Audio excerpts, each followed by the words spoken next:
Bonsoir à tous, bienvenue sur ATV dans Questions directes. À la veille du 1er mai, je reçois Marie-Agnès Castro, secrétaire confédérale de la CGTG. Bonsoir. Oui, bonsoir. Comment s'annonce ce défilé du 1er mai demain? Eh bien, comme d'habitude, cela fait un certain temps que nous commémorons la Journée internationale de lutte des travailleurs, donc le 1er mai, avec plusieurs organisations syndicales. Et cette fois-ci, comme les autres années, nous pensons que les travailleurs vont répondre présents à cette commémoration. Alors, c'est une mobilisation unitaire avec bien évidemment comme point d'orgue le CHU de Pointe-à-Pitre. Pourquoi le CHU?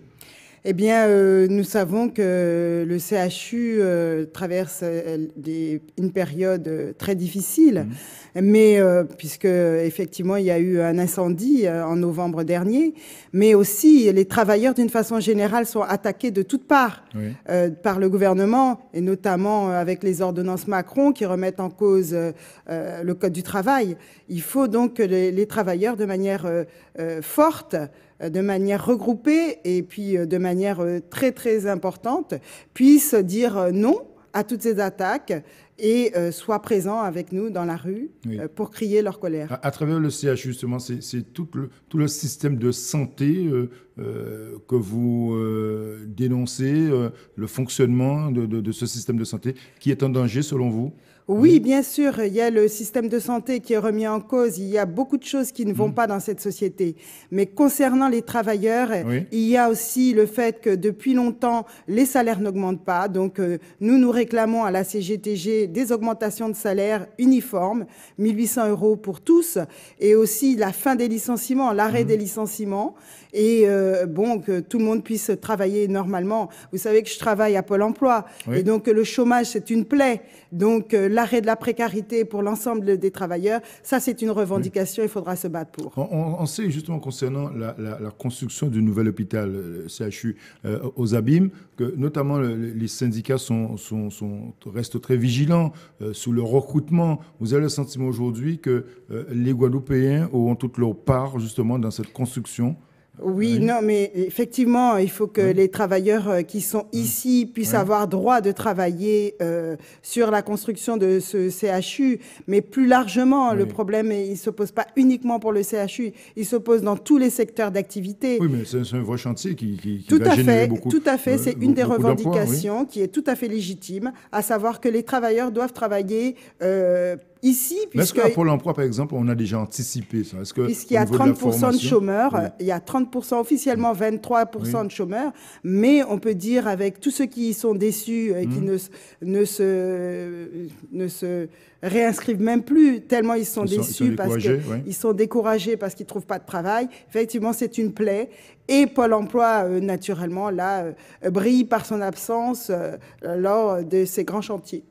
On peut même dire que Pôle emploi brille par la discrimination qu'il fait vis-à-vis des demandeurs d'emploi de Guadeloupe, puisque, vous savez, vous n'êtes pas sans savoir qu'à Pôle emploi, une de nos collègues a été attaquée parce qu'elle a dénoncé une discrimination concernant l'Arawak, donc cet hôtel, où aucun demandeur d'emploi de Guadeloupe n'a été recruté. Vous êtes mobilisé justement Tout à fait. Donc là aussi, nous disons que les chômeurs, ils doivent prendre part à ce 1er mai, parce que là aussi, ils ont droit à un travail ici en Guadeloupe, et il faudra effectivement que ce soit par la lutte qu'on l'obtienne. Et on a constaté d'année en année, ce 1er mai est toujours unitaire au niveau syndical. C'est quoi? C'est justement par rapport à 2009, depuis le LKP, il y a une sensibilisation des bien mouvements avant syndicaux. 2009, bien avant 2009, et peut-être que c'est un des aspects qui a rendu possible 2009. Bien avant 2009, depuis 1997, il y a des défilés qui sont unitaires le 1er mai. Et donc là, c'est un moment où tous les travailleurs peuvent se retrouver, et ce sont les travailleurs du monde entier qui mettent en avant leurs revendications le 1er mai.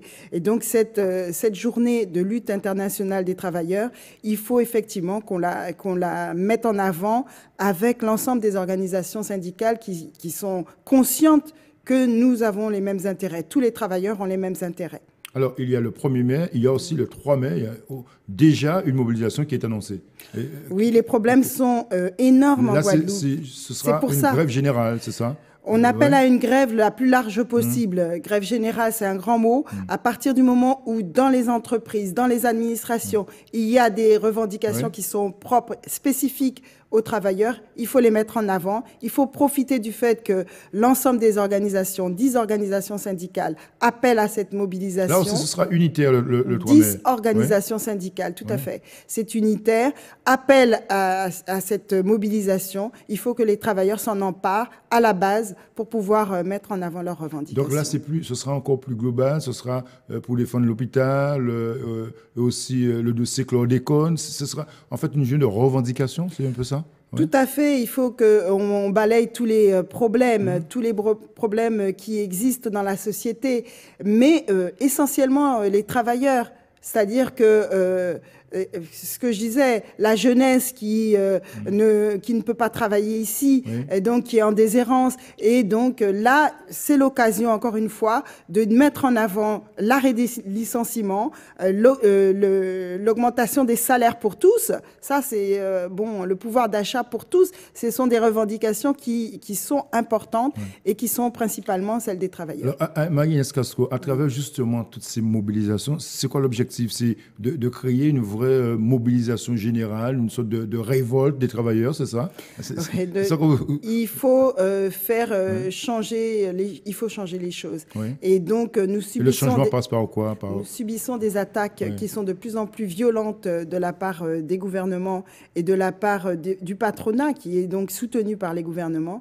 Donc, il faut commencer à faire changer les choses et en montrant de manière unitaire à la base que les travailleurs ne sont pas prêts à continuer à prendre des coups et à renverser la vapeur et à changer justement ce rapport de force en faveur des plus pauvres, des plus malheureux, des plus exploités. Et vous avez le sentiment aujourd'hui que la population guadeloupéenne vous entend aujourd'hui, elle est prête à vraiment, par exemple, à descendre concrètement dans les rues? On verra le 3, mais il y a un fort mécontentement, ça c'est sûr. Il y a un très très fort mécontentement, il y a même une colère. Et cette colère... Parfois, cette colère s'exprime à travers les réseaux sociaux, souvent. Et quand vous lancez un appel... là, on a l'occasion. On a l'occasion de la montrer dans la rue. Et donc, c'est pour ça que nous appelons tous ceux qui sont mécontents à venir s'exprimer dans la rue avec le 1er mai, mais aussi le 3 mai, pour pouvoir donc montrer cette colère, montrer notre mécontentement et le montrer de manière groupée. Et on sait aussi à la CGTG que le secrétaire général de la CGTG est aussi poursuivi devant les tribunaux. Là aussi, la mobilisation est aussi pour ça. Oui. À venir, pas forcément le 3. Oui, de toute façon, on va défendre notre secrétaire général. Mais on sait très bien que là aussi, il fait les frais, entre guillemets, de patrons voyous, de patrons qui ne respectent pas les lois, puisque c'est d'en bas qui est surnommé l'esclavagiste noir par les salariés qu'il exploite au quotidien. Donc c'est lui qui poursuit alors qu'ils n'ont pas appliqué des lois qui sont applicables en Guadeloupe depuis tantôt. Donc c'est eux qui sont hors la loi et comme par hasard, c'est eux qui poursuivent avec naturellement la complicité de certains. Donc rendez-vous demain devant le CHU pour cette grande mobilisation du 1er mai. La CGTG sera présente. Merci de m'avoir reçu. Merci Marie-Agnès Castro de la CGTG d'être venue ce soir sur ATV dans Questions Directes. Bonne soirée sur ATV. À demain surtout. Bonne journée du 1er mai. Demain, l'info continue sur ATV.